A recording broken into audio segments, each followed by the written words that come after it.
জন্য আল্লাহ ওয়ালাদের সাথে যারা বেয়াদবি করে, আল্লাহ ওয়ালাদের সাথে যারা বেয়াদবি করে, এই মানুষগুলা দেখবেন কিছুদিন পর আর ভালো থাকে না। বিভিন্ন সময় দেখবেন তাদের বিভিন্ন রোগ হয়ে যায়, বিভিন্ন সমস্যা দেখা দেয়, বিভিন্ন প্রকার সমস্যার মধ্যে পড়ে তারা বিভিন্ন স্থানে চলে যায়। কিন্তু আল্লাহ ওয়ালা যেমন ছিল তেমনই আছে, বরঞ্চ আল্লাহ ওয়ালাকে মারার কারণে আল্লাহ ওয়ালার ইজ্জত আল্লাহ তাআলা আরো বৃদ্ধি করে দেয়।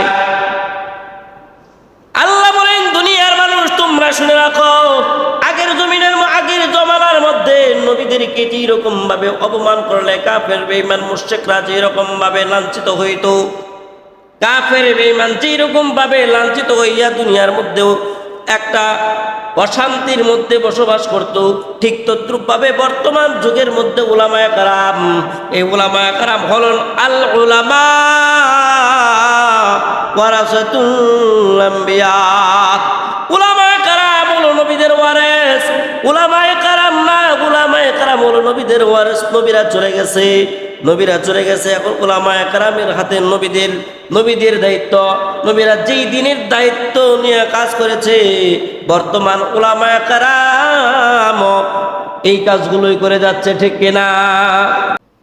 আল্লাহ পাক রব্বুল আলামিন আমাদেরকে সুস্থতা দান করেছেন, বড় মায়া করেছেন, বড় দয়া করেছেন।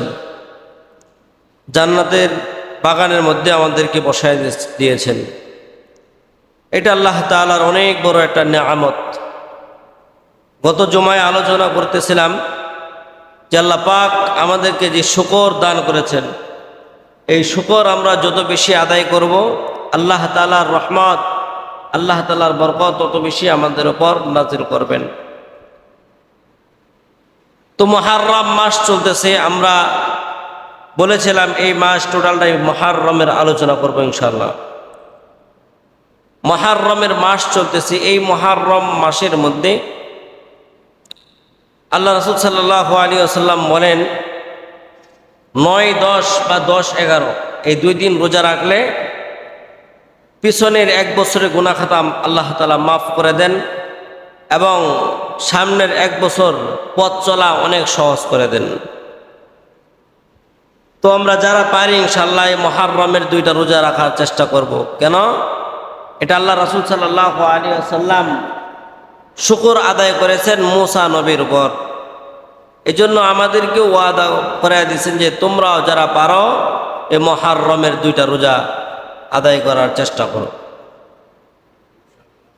আল্লাহ পাক রব্বুল আলামিন এই মুহররম মাসের মধ্যে হযরত আদম আলাইহিস সালাতু ওয়াস সালামকে 1 বছর আর 2 বছর না 40 বছর পরে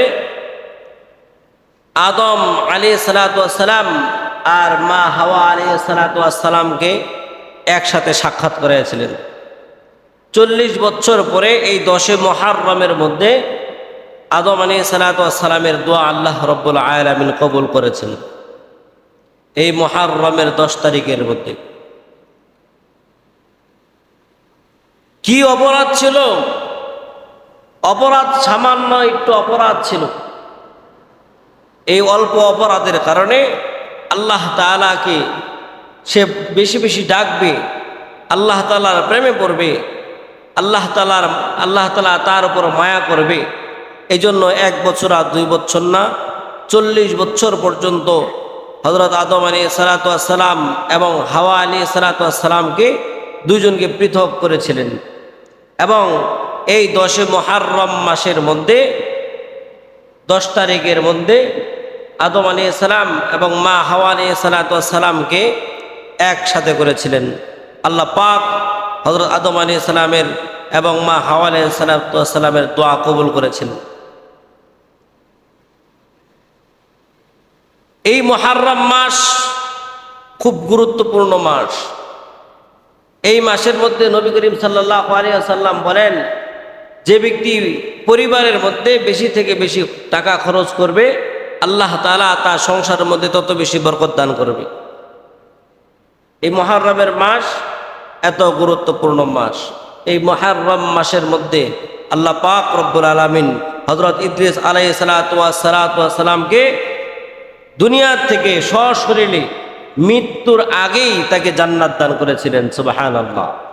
এই জন্য আল্লাহ রব্বুল আলামিন কোরআনুল কারীমের মধ্যে বলেন, ওয়াযকুর ফিল কিতাব, তোমরা স্মরণ করো। ওয়াযকুর মানে স্মরণ করা, ফিল কিতাব এই কিতাবটা, ইদ্রিসের ব্যাপারে তোমরা একটু স্মরণ রাখো। ইন্নাহু কানা সিদ্দিকান নাবিয়্যা, ইদ্রিস আলাইহিস সালাতু ওয়াস সালাম ছিলেন একজন সত্যিকার নবী, সত্য নবী। এই জিনিসটা তোমরা স্মরণ রাখো। তারপর বলছে ওয়ারাফানাহু মাকানান আলিয়া, আল্লাহ রাব্বুল আলামিন বলেন ওয়ারাফানা, তার মান আত্মমর্যাদা, মাকানান এই আত্মমর্যাদার স্থান, আলিয়া মানে অনেক উপরে উঠাই দিয়েছেন আমার আল্লাহ। এই 10 মুহররমের মধ্যে আল্লাহ পাক রব্বুল আলামিন ইদ্রিস আলাইহিস সালামকে জিন্দা অবস্থায়, কিতাবের মধ্যে লিখে জিন্দা অবস্থায় তাকে জান্নাতের মধ্যে ঢুকায়া দিয়েছেন। এই রকম ভাবে হযরত নূহ আলাইহিস সালামকে যদি পাহাড়ের কিনারের মধ্যে এই 10 মুহররমের মধ্যে বিরায়া দিলেন, আদম নবী থেকে নিয়ে কয়েকজন নবীর ব্যবধান হযরত নূহ আলাইহিস সালাম পর্যন্ত, নূহ আলাইহিস সালাম আল্লাহ পাক রব্বুল আলামিন এমন একটা মুহূর্তের মধ্যে তাকে পাঠাইলেন দুনিয়ার জমিনের মধ্যে, যেই জমিন সব সময় মূর্তি পূজা নিয়ে মানুষগুলো খেলাধুলা করত, মূর্তি পূজাকে বিশ্বাস করত, মূর্তি পূজার ইবাদত করত। এই সময়ের মধ্যে আল্লাহর পয়গম্বর নূহ আলাইহিস সালামকে দুনিয়ার জমিনে পাঠাইলেন। দুনিয়ার জমিনে পাঠাইয়া আল্লাহ বললেন, নূহ আর বসে দেখো না, আমার বান্দাদেরকে দিনের দাওয়াত দাও। আমি আল্লাহ এক, আমি আল্লাহ একত্ব, আমি আল্লাহর আর কোনো শরীক নাই, আর কোনো মাবুদ নাই, আমি আল্লাহর কোনো স্ত্রী নাই, কোনো সন্তান নাই, এই খবরটা তাদের কাছে পৌঁছায়া দাও। নূহ আলাইহিস সালাম 1 বছর আর 2 বছর নয়, 950 বছর পর্যন্ত নূহ আলাইহিস সালাম আল্লাহর জমিনের মধ্যে আল্লাহ তাআলার পক্ষে সাক্ষ্য দিতেছেন। 950 বছর নূহ আলাইহিস সালাম সাক্ষ্য দেওয়ার পর মাত্র কয়েকজন মুসলিম কিছু লোক নূহ আলাইহিস সালামের অন্তর্ভুক্ত হয়েছেন, নূহ আলাইহিস সালামের কাছে বায়াত হয়েছেন, নূহ নবীকে নবী হিসেবে গ্রহণ করেছেন। আর বাকি সব মানুষগুলো নূহ আলাইহিস সালামকে তিরস্কার করে, মিথ্যা নবী বলে, মিথ্যা নবুয়ত দাবি করে তারা দূরে সরে থাকে। নূহ নবী বলেন, তোমরা বিশ্বাস করো আমি আল্লাহর প্রদত্ত নবী, আল্লাহ তাআলা তোমাদেরকে হেদায়েত দেওয়ার জন্য পাঠাইছেন। নূহ আলাইহিস সালাম এইরকম ভাবে দাওয়াত দেয়। এক পর্যায়ে নূহ নবীকে মারতে মারতে জমিনের মধ্যে ফেলায়া দেয়। মৃত অবস্থার মধ্যে নূহ নবী জমিনের মধ্যে পড়ে থাকে। ওই কাফের বেঈমান মুশরিকরা মনে করে নূহ নবী মারা গেছেন। তারা আবার চলে যায়। আবার চলে যাওয়ার পর যখন রাত্রি পার হয়ে যখন আবার সকাল চলে আসে, নূহ নবী আবার এই অসুস্থ শরীর নিয়ে মানুষের দরবারে যায়। মানুষের দরবারে যেয়ে বলে, বলো আল্লাহ এক, তার কোনো শরীক নাই, তার কোনো সন্তান নাই, তার মাও নাই, বাবাও নাই, তার বিবিও নাই, কোনো সন্তানও নাই, এই সাক্ষ্যটা তোমরা দাও। এইরকম ভাবে দেওয়ার পর এক পর্যায়ে আর কোনো মানুষ নূহ নবীকে নবী বলতে স্বীকার করে না, এক আল্লাহর স্বীকার করে না। আল্লাহ রাব্বুল আলামিন কোরআনুল কারীমের আয়াতের মধ্যে আয়াত নাজিল করে বলেন, নূহ আর দাওয়াত দেওয়ার দরকার নাই, আর কেউ ইসলাম গ্রহণ করবে না, আর আমি এক আল্লাহ এইটা কেউ বিশ্বাস করবে না গো নূহ, তুমি আর দাওয়াত দিও না, আর কষ্ট করো না। নূহ নবী আল্লাহকে বলে, আল্লাহ আমি যদি এই অবস্থার মধ্যে যদি আমি দাওয়াত না দেই, তাহলে মানুষগুলোকে যে অবস্থায় কাফের বেঈমান মুশরিকরা লেগে গেছে, এই অবস্থার মধ্যে সমস্ত মুসলমান, যে কয়েকজন মুসলমান হয়েছে, আল্লাহ আপনাকে বিশ্বাস করেছে, এই কয়েকজন মানুষকে ওই কাফের বেঈমানরা এইরকম ভাবে তাদের দাওয়াত দিয়া তারা কাফের বানিয়ে দেবে। আল্লাহর কাছে দোয়া করলেন, ওগো আল্লাহ, আমি চাই যেই মানুষগুলো আছে এই মানুষগুলো মুসলমান আছে, মুসলমান থাক, আর যে বাকি মানুষগুলো আছে আল্লাহ যদি আর এদের কপালে যদি হেদায়েত না থাকে, তাহলে তুমি ওদেরকে তুমি ধ্বংস করে দাও। আল্লাহ পাক রব্বুল আলামিন নূহ আলাইহিস সালামের দোয়া কবুল করলেন। নূহ নবীকে বললেন, ও পয়গম্বর, আমি ফেরেশতা পাঠাইতেছি, মালাইকা পাঠাইতেছি, এই মালাইকা যেভাবে তোমাকে কিস্তি বানাইতে বলে তুমি সেইভাবে কিস্তি বানাও। আমি ফেরেশতা পাঠাইতেছি, ফেরেশতা তোমাকে যেভাবে নৌকা বানাইতে বলে তুমি সেইভাবে নৌকা বানাও। জিবরাইল আমিন আইসা পয়গম্বর নূহকে দেখায়, এইভাবে আপনি নৌকা বানান। আল্লাহর পয়গম্বর এইভাবে নৌকা বানানো শুরু করে দিলেন। কাফের বেঈমান দেখে বলে, দেখ, নূহ পাগল হয়ে গেছে, নূহ পাগল হয়ে গেছে, নূহ মাথার মধ্যে কোনো কাজ করতেছে না, এরকম শুকনা মাঠের মধ্যে সে নৌকা বানাইতেছে, কিস্তি বানাইতেছে। এই কিস্তি সে কোথায় নিয়ে চালাবে, কি করবে, কোথায় রাখবে? নূহ নবীকে সবাই তিরস্কার করে গালমন্দ করে চলে যায়। আল্লাহর পয়গম্বর বলেন, এই কাফের সম্প্রদায়, তোমরা জানো না আজকে তোমরা আমাকে নিয়ে এরকম কানাকষা করতেছো, তিরস্কার করতেছো। আল্লাহ পাক এমন একটা প্লাবন দিবে, এমন একটা বাতাস দিবে, এমন একটা পানির ঝড় দিবে, যে প্লাবনের কারণে, যে জ্বরের কারণে আজকে তোমরা আমাকে নিয়ে উপস্য করতেছো, উপহাস করতেছো, আগামী দিনে আমিও তোমাদেরকে নিয়ে এরকম উপহাস করব।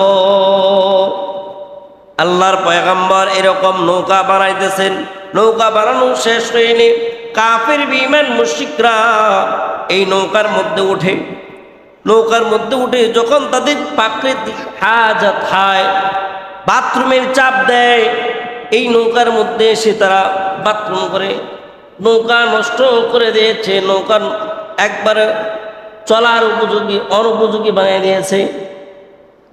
আল্লাহর পয়গম্বরের মনটা খুব খারাপ, আল্লাহর কাছে দোয়া করে, আল্লাহ কি চাইলাম আর কি হইতেছে। আল্লাহ বলেন, নূহ ধৈর্য ধারণ করো। যখন তারা নাকি এরকম এই নৌকার মধ্যে যখন তাদের হাজাত তারা সারে, এক পর্যায়ে তাদের মধ্যে মহামারী একটা রোগের দেখা দিল।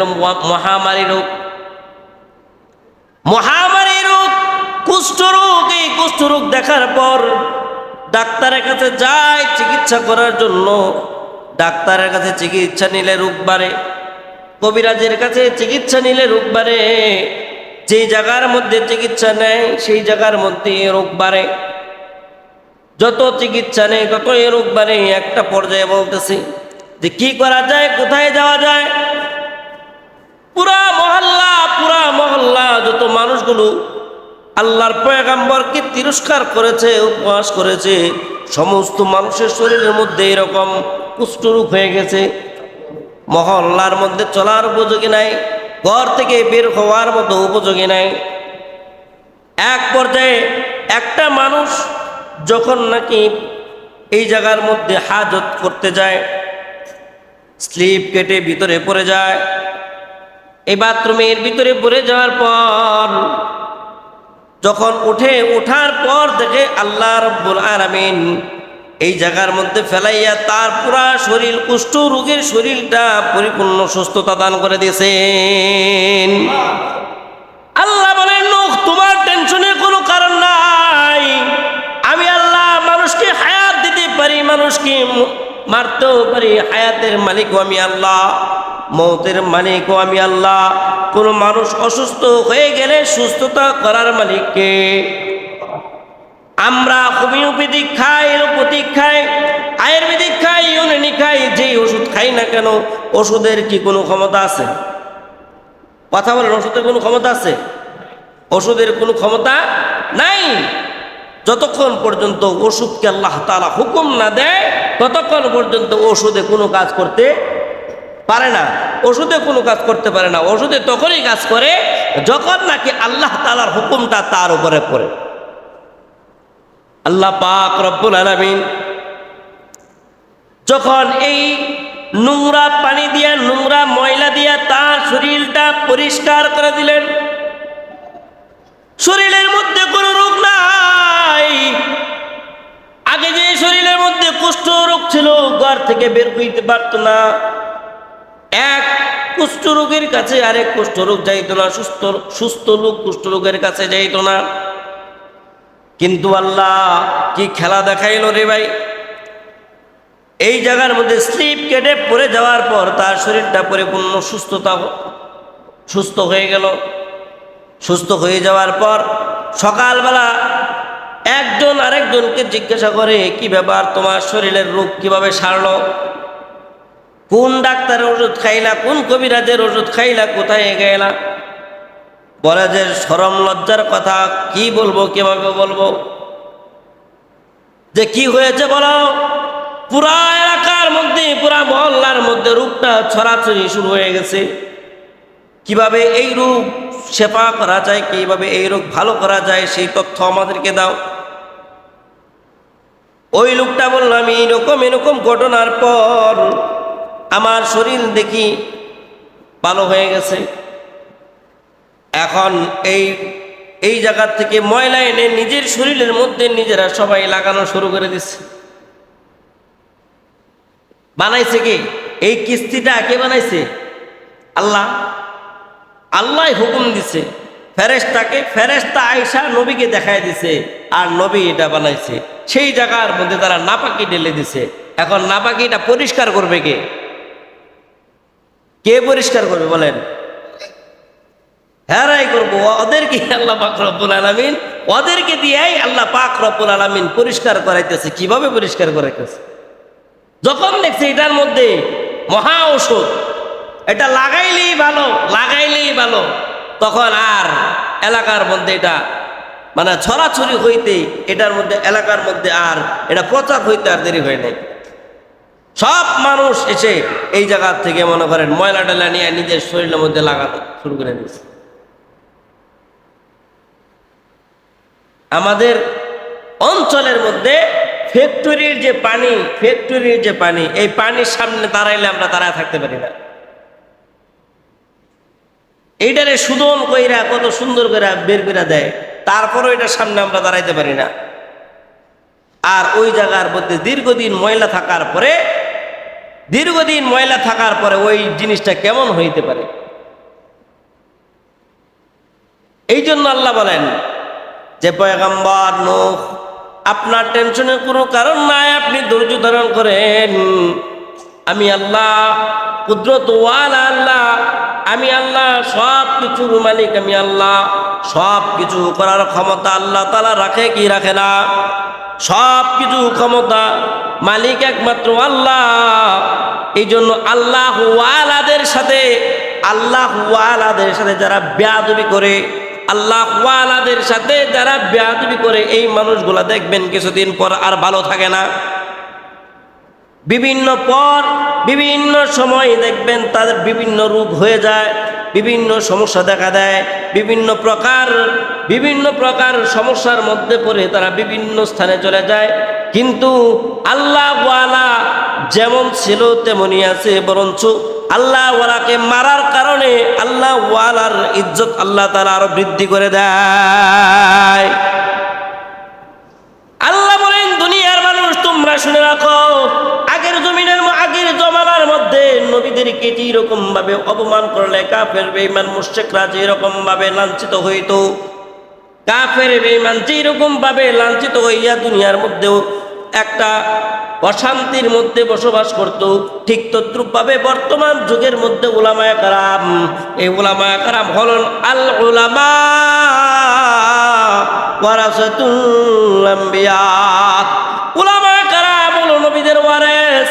উলামায়ে কেরাম না, উলামায়ে কেরাম হলো নবীদের ওয়ারিস। নবীরা চলে গেছে, নবীরা চলে গেছে, এখন উলামায়ে কেরামের হাতে নবীদের দায়িত্ব। নবীরা যেই দিনের দায়িত্ব নিয়ে কাজ করেছে, বর্তমান উলামায়ে কেরাম এই কাজগুলোই করে যাচ্ছে, ঠিক কিনা? বরঞ্চ যদি কেউ উলামায়ে কেরামকে দেখবেন অপমান করতেছে, উলামায়ে কেরামকে দেখবেন মারতেছে, উলামায়ে কেরামকে এরকম লাঞ্ছিত করতেছে, মনে রাখবেন এই লোকটার পতন হইতে, এই লোকটার উপরে আযাব গজব আসতে আর দেরি হবে না। নূহ নবীকে যেরকম ভাবে তার আশা, তার আবৃত্তি, এই মানুষগুলো, যেই মানুষগুলো নূহ নবীকে নবী হিসেবে গ্রহণ করেছে, এক আল্লাহকে আল্লাহ হিসেবে গ্রহণ করেছে, আল্লাহকে গ্রহণ করার পর, নূহ নবীকে নবী হিসেবে গ্রহণ করার পর, এই মানুষটার পরে আবার কাফেররা এদেরকে এসে দাওয়াত দেয় যে দেখো যে তোমাদের আল্লাহকে দেখা যায় না, আর আমরা যাকে মানি তাকে দেখা যায়, তোমরা যাকে মানো তাকে দেখা যায় না। আর তোমাদের যে নেতা, সেই নেতা হলো অসহায়, আর আমাদের নেতা, যেই নেতা তার কাছে টাকা পয়সার অভাব নাই। মানুষ তো দুইটা দলের কাছে বেশি যায়, একটা হলো যার কাছে টাকা আছে বেশি তার কাছে যাবে, আর যার কাছে ক্ষমতা আছে বেশি তার কাছে যাবে। এই দুইটা দলের কাছে কিন্তু মানুষ বেশি যায়। যার কাছে টাকা নাই তার কাছে মানুষ নাই, যার ক্ষমতা নাই তার কাছে মানুষ নাই। কেমন ক্ষমতা নাই দেখেন, হযরত নূহ আলাইহিস সালাতু ওয়াস সালামকে কাফেররা মারে, নূহ আলাইহিস সালাতু ওয়াস সালামকে কাফেররা অত্যাচার করে, কিন্তু নূহ আলাইহিস সালাতু ওয়াস সালাম কিচ্ছু করতে পারে না। এত সুন্দর করে আল্লাহ তাআলার প্রদত্ত থেকে একটা নৌকা বানায় দিছে, অথচ এটার মধ্যে তারা নাপাকি ছাড়তেছে, তাদের এই বাথরুম, তাদের প্রস্রাব এটার মধ্যে এসে তারা করতেছে। আর নূহ আলাইহিস সালাতু ওয়াস সালাম চুপ করে রয়েছে, কোনো কথা বলতে পারে না, কারণ নূহ আলাইহিস সালাতু ওয়াস সালামের ক্ষমতা নাই। ক্ষমতা একটা, সেটা হলো উপরে। আল্লাহকে বারবার বলে, আল্লাহ আল্লাহ তুমি আমার মুসলমান ভাইদেরকে আল্লাহ তুমি হেফাজত করো, আল্লাহ তুমি আমার দিনী ভাইকে তুমি হেফাজত করো, আল্লাহ তোমাকে ডাকনেওয়ালা বান্দাদেরকে আল্লাহ তুমি হেফাজত করো। হে আল্লাহ, আমি তোমাকে বিশ্বাস করে তাদেরকে দাওয়াত দিছি, আমার দাওয়াত গ্রহণ করছে, আল্লাহ তুমি তাদেরকে হেফাজত করো। আল্লাহ বলেন, নূহ তুমি চুপ করো, ধৈর্য ধারণ করো, আমি তোমাকে ধৈর্যের ফলাফল দিব। এই জন্য নূহ আলাইহিস সালাতু ওয়াস সালাম চুপ রইলেন, আল্লাহ তাআলার কাছে দোয়া করলেন, আমল করলেন। আমল করার পর দেখা গেল যে এই যে স্লিপ কাইটা পড়ে গেছে, পড়ে যাওয়ার পর এই জায়গা থেকে ময়লা নিয়ে শরীরের মধ্যে মাখানি শুরু করে দিচ্ছে। যেই এই জায়গার থেকে ময়লা নিয়ে শরীরে লাগায় সেই ভালো, যেই কুষ্ঠরোগী এই জায়গার থেকে ময়লা নিয়ে লাগায় সেই ভালো, যেই লাগায় সেই ভালো। এখন কাজটা খারাপ হইতেছে না ভালো হইতেছে? এই যে নূহ আলাইহিস সালাতু ওয়াস সালাম বলেছিল যে তোমরা আমাকে নিয়ে উপাস্য করতেছো, উপহাস করতেছো, আমিও একটা সময় তোমাদেরকে নিয়ে উপহাস করব।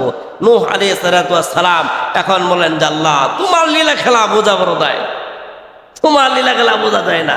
তুমি কিছুক্ষণ আগে কি করলা আর এখনই তুমি কি করতেছো? আল্লাহু আকবার, আল্লাহু আকবার।